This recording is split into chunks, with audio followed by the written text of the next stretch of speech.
It's been said the nice thing about living in a small town is when you don't know what you're doing, somebody else does.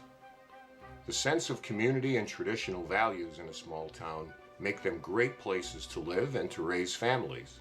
But sometimes small towns can harbor darker secrets, and when neighbors become a little too invested in each other's personal lives, those secrets can be exposed in a most cruel manner. This next story illustrates how the very fabric of a tight-knit community can easily unravel. This is extremely strange.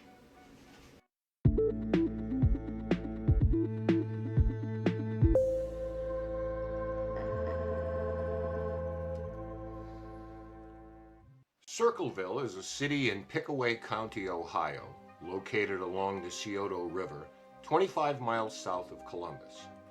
It was founded by European settlers in 1810 and established as a city in 1836. Manufacturing makes up a significant proportion of the area's industry and employment, with PPG Industries and the Fastenal Company being two of its largest.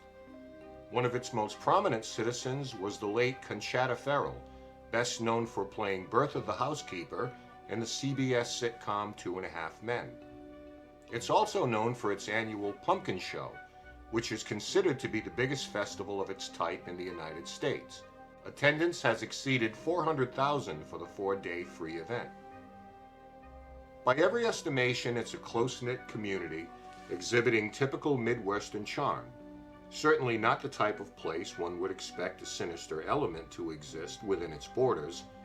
Yet beginning in 1976, some residents there were shaken to their core by a series of mysterious letters that were sent to them revealing intimate knowledge of them and their families, along with salacious details of their private lives. These letters also contained threats of violence, with vulgarity and sometimes lewd drawings sprinkled in. None had a return address, but were postmarked from Columbus, Ohio. All were written in a distinct style of block lettering, which was likely done to mask the author's actual handwriting. It was in the summer of 1977 when a woman named Mary Gillespie, a local school bus driver, received one such letter, and later subsequent ones, accusing her of having an affair with local school superintendent Gordon Massey. In the letter, the sender informed Mary that they had been observing Mary's home for a period of time, and to demonstrate that, it included particulars about her husband and children. The writer demanded that Mary end her extramarital affair immediately.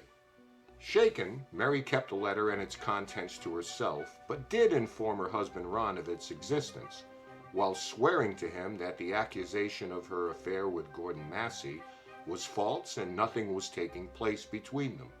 Soon afterward, Mary's husband Ron also received a letter warning him that Mary was in danger unless he did something to bring an end to her affair. A follow-up letter claimed that the writer would actually kill Ron unless Ron informed the Westfall School Board of his wife's indiscretion. In part, it read, "Gillespie, you have had 2 weeks and done nothing. Make her admit the truth and inform the school board. If not, I will broadcast it on CBs, posters, signs, and billboards until the truth comes out." CBs stand for Citizens Band Radios, and they were a big thing in the 70s. Breaker Breaker, good buddy? Anyone? No? Whether blackmail or personal resentment against Mary was the motivation behind the letters couldn't be determined, but the gossip mill had already begun to churn, and Mary's reputation, which up to then had been exemplary, was being sullied within the community. While the Gillespies were keeping this all very close to the vest and trying their best to ignore the threats, it could not be ruled out that the writer themselves began the whisper campaign. Mary and Ron had chosen to confide in 3 people about what was taking place: Ron's sister Karen, her husband Paul Freshour, and Paul's sister. From the beginning, Mary had her suspicions as to the identity of the sender, and that person was David Longberry, a fellow bus driver who had previously made romantic overtures to Mary, who had rejected them, and in her eyes had treated her disdainfully ever since. A plan was put into place to confront the author and coerce him into ending his terror campaign. Paul wrote a series of letters to Longberry, informing him they were on to him and ordering him to stop sending the letters lest his identity be exposed. The plan seemed to work, as for a few weeks the letters stopped coming. But things would take an even uglier turn as signs began to appear around town, accusing Gordon Massey of having a sexual relationship with Mary and Ron's 12-year-old daughter. This angered Ron and pushed him beyond his limits, and he would awake early each day to drive around removing them before his daughter and classmates could see them on their ride to school. Then on the morning of August 19, 1977, Ron received a phone call. It's not known who the caller was or what words were exchanged, but it appeared to come from someone Ron was familiar with. He told his children he was going out to confront the individual, took his gun with him, got into his pickup truck, and left the house. Just a short distance away from home, Ron lost control of the truck and slammed into a tree, killing himself. It was discovered that the .22 caliber pistol in his possession had been fired once, with a spent shell still in the chamber. But where, when, or at what point the gun had been fired was unknown. Sheriff Dwight Ratcliffe initially questioned a suspect in the case, but would rule Ron's death an accident, claiming that he lost control of the truck due to intoxication, as Ron's blood alcohol level was twice the legal limit. This shocked many of Ron's friends and family, who maintained Ron was not a heavy drinker. After Ron's death, other Circleville residents began receiving letters alleging that Sheriff Ratcliffe was involved in a cover-up of Ron's death. It was learned that initially, Ratcliffe had suspected foul play, but changed his mind when the party questioned passed a polygraph test. It's not known who this individual was or why he came under suspicion initially. However, the threatening letters to Mary continued, and the pressures of being a pariah in the community escalated to the point where she eventually admitted to an affair with Gordon Massey. In a bizarre example of a self-fulfilling prophecy, Mary swore it began well after the letters accusing them of infidelity started coming and after her husband's untimely death, but few believed her. Who came to be known as the Circleville writer continued their campaign to dredge up skeletons and ruin people's lives. Paul and Karen Freshour would separate after Paul learned of Karen's own infidelity. Paul won custody of the couple's children, and Karen moved into a trailer located in Mary Gillespie's backyard. Pickaway County Coroner Dr. Ray Carroll also came under public scrutiny, as letters revealed that Dr. Carroll had been accused of sexually abusing children in the past, an allegation that was eventually supported by charges of gross immorality being filed against him by the State Medical Board in 1993. Into the 1980s, Mary managed to keep her bus driver's job, but in February of 1983, things took an even more bizarre turn as signs again began to appear around town and along her bus route, again accusing Massey of sexual misconduct with Mary's daughter. Incensed, Mary stopped the bus at one point to rip down one of the signs. As she approached the post it was anchored to, she noticed that behind the sign was a box with a string attached to another post. She detached the box and brought it into the bus, and upon opening it, found a pistol inside. What she had discovered was a very crude booby trap that was designed to fire a shot when the sign was removed. Thankfully, she pulled the sign at a different angle than was probably anticipated, which is what spared her life. Turning the weapon into police, it was immediately noticed that a poor attempt had been made to file off its serial numbers to avoid tracing it to its owner. Tests were able to raise the number, and when it was traced, the results were no less than shocking. The gun was registered to a man who claimed he sold it to a co-worker, Paul Freshour, Mary's brother-in-law. Under questioning, Paul admitted that it was indeed his gun, but that it had been stolen some time back, and he just never bothered to report the theft to the police. Unimpressed by Paul's assertion, Sheriff Ratcliffe requested Paul take a handwriting test on February 25, 1983. In a startling example of how not to conduct a handwriting analysis, Paul was asked to copy one of the Circleville writer's letters as written. Rather than an objective analysis of his own handwriting, they in essence required him to forge that of the letter writers.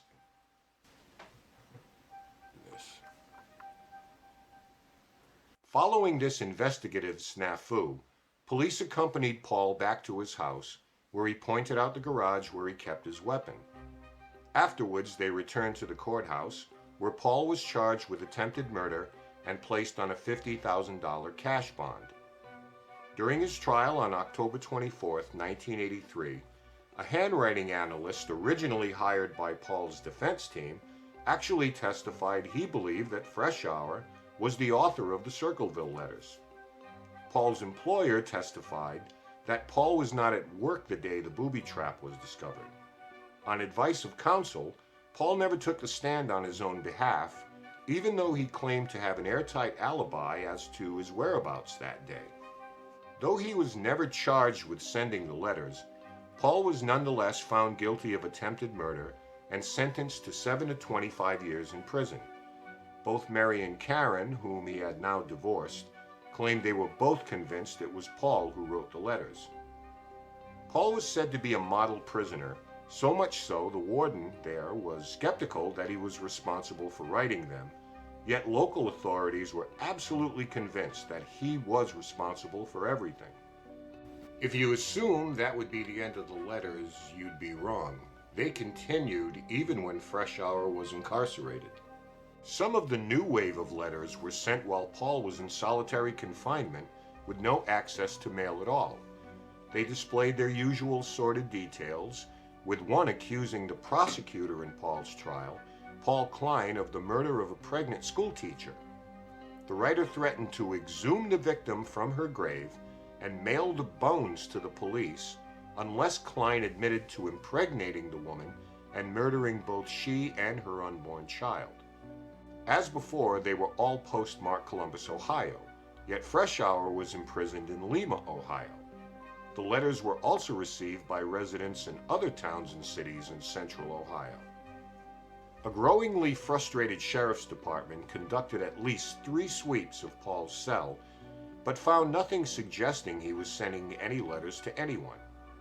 The warden even took it upon himself to send a letter to Karen Freshour, telling her it was impossible for her ex-husband to send any letters from his cell. 7 years into his term, Paul was eligible for parole, but his request was rejected, assumingly because of the still significant amount of letters being sent. A few days after his hearing, Paul himself received a bizarre letter from the anonymous writer. It read in part, "Now when are you going to believe you aren't going to get out of there? I told you 2 years ago. When we set 'em up, they stay set up. Don't you listen at all?" Paul Freshour was eventually paroled from prison in May of 1994, after serving 10 years. Upon his release, he created a blog dedicated to the case, and until his death in 2012, he maintained his innocence of both the letter writing and the attempted murder. While in prison, he also sent letters to the FBI in Washington, asking for their assistance in investigating some of the discrepancies he felt tainted his arrest and trial. So now that we've heard the details of the story, let's examine some of the particulars involved in it, and some alternate theories. During the investigation, Mary Gillespie told the sheriff one of the other bus drivers had driven that same road around 20 minutes before Mary and saw a yellow El Camino parked exactly where the booby trap was found. The driver described seeing a large man with sandy-colored hair standing outside the vehicle, and as her bus neared him, he turned his back to her and positioned himself as if he was relieving himself on the roadside. The description of the man doesn't fit that of Paul Freshour, who, again, claims he had a solid alibi of his whereabouts at the time. An unnamed suspect in the crime was found to have a brother who owned a yellow El Camino, but this lead, for whatever reason, was not pursued vigorously, according to Freshour and journalist Martin Yant, who investigated this story thoroughly. In 1993, a year prior to Fresh Hour's release, the television program Unsolved Mysteries featured a story about the Circleville writer. Before the episode was ever filmed, the producers received a threatening card that read, quote, "Forget Circleville, Ohio. Do nothing to hurt Sheriff Ratcliffe. If you come to Ohio, you sickos will pay." End quote. Unsolved Mysteries was not deterred by the warning and filmed and aired the episode on November 11, 1994. The letter sent to them turned out to be the last one issued by the Circleville writer. There were also allegations that Fresh Hour admitted to Sheriff Ratcliffe, depending on what source you access, between 40 and 50 of the Circleville letters. Fresh Hour, of course, denies this, and what we'll generously call as some spotty police work, no recordings were made of this interrogation at all. Now let's crack open some alternate theories on who the Circleville writer could be. Journalist Martin Yant, who followed this story closely, suggested that there could be as many as 3 different Circleville writers, none of which is Paul Freshour. One was the son of Superintendent Gordon Massey, the man whom Mary had an affair with. Some of those letters were said to be signed with a W, leading some people to suspect Gordon Massey's son William, who at that time was in his late teens or early 20s. Soon after his graduation from high school, his parents separated, but later reconciled before the first letters were sent to Mary Gillespie. If he was the one who called Ron Gillespie on the morning of his fatal accident admitting culpability, and he was still living under his parents' roof, why take a gun to his house to confront him and not just contact his parents? Especially when his father is the focal point of the letters, and you believe your wife when she says she had no culpability in this. The second was the co-worker, David Longberry, whose advances on Mary were spurned. It's speculated that when he discovered, after rejecting his advances, she was actually having an affair with someone else, he was pushed over the edge. This isn't as wild a theory as one might believe, based on his being convicted of raping an 11-year-old girl in 1999 and being a fugitive from justice before eventually taking his own life. The signs accusing Massey of raping Mary's 12-year-old daughter eerily follow his own path. The third was believed to be Paul's ex-wife Karen, and that it was her then-boyfriend who was seen next to the El Camino on the day that the booby trap was discovered. It was known that her brother owned that type of vehicle at the time. The divorce from Paul was acrimonious, and she likely had access to his gun. Paul was convinced it was Karen who sent the letter about setting him up. Yet, if you wanted to frame someone, why file the serial numbers off the gun? Unless it was in that condition when Fresh Hour purchased it, which I'm pretty sure is illegal. Karen chose not to participate in the Unsolved Mysteries episode, but yet she was seen sitting at an intersection taking photos of people who were going in who agreed to be interviewed. Very odd. It is also very possible that when he was in prison, copycats were sending letters to different parts of the states. We saw this exact type of thing with the Zodiac Killer in the 1970s. If you were the type of damaged person who just wanted to air everyone's dirty laundry and create chaos, this was a great opportunity to do it. After all, these letters, again, were being sent all over the state. The letters contained a great many misspelled words and broken syntax, suggesting that the writer was not from a strong academic background.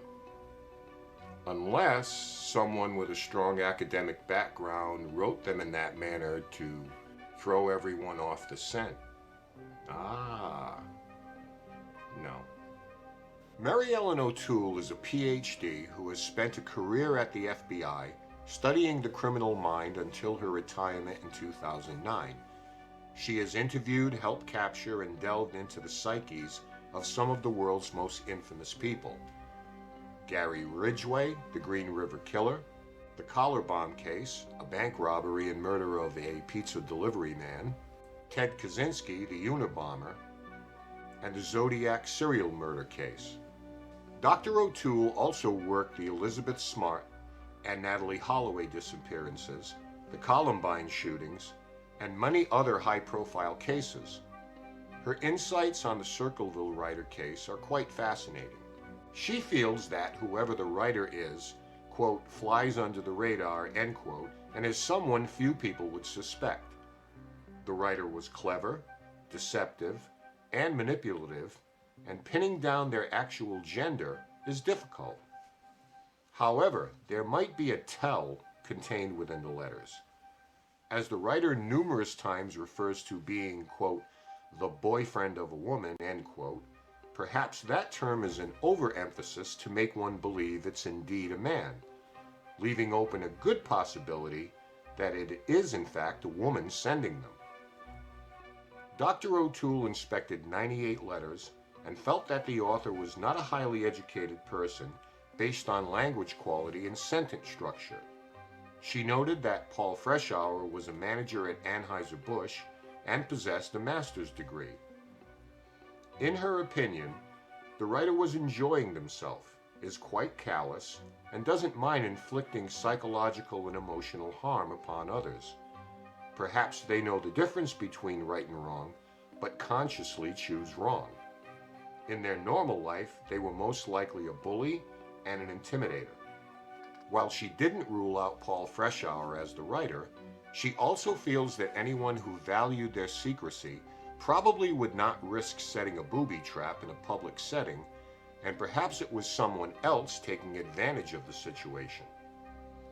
As far as the letters that continued when Freshour was in prison, common sense dictates that someone else was writing and sending them. In August 2021, a 48 Hours episode aired featuring renowned handwriting and forensic documentation expert Beverly East.